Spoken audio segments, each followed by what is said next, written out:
Inilah kondisi jalan antara Desa Bandar Agung menuju Desa Tanjung Manggus, Kecamatan Lubuk Batang, Ogan Komering Ulu, yang mengalami kerusakan sangat parah.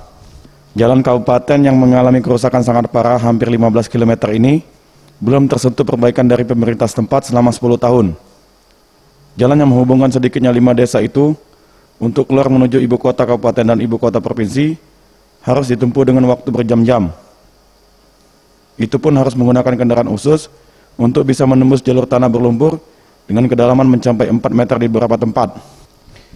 Akibatnya, warga harus banyak merugi untuk mengangkut hasil bumi dan nyaris terisolir untuk meninjau desa satu ke desa lainnya. Kalau untuk tembusan ke Gunung Rasa paling sekitar 2 kiloan, kurang lebih 2 kilo kan. Cuma yang belum terbangun ini sekitar kurang lebih 10 kilo sampai dengan Kota Mulia. 10 kilo.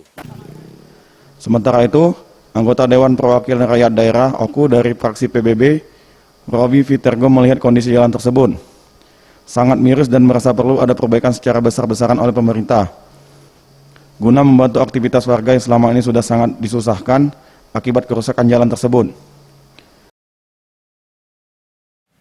Ini aspirasi ini sudah disampaikan hampir 5 tahun ini. Memang pembangunan poros ini sudah dilakukan, tapi setiap tahunnya karena anggaran kita terbatas, maka setiap tahunnya hanya dianggarkan 4-5 miliar per tahun.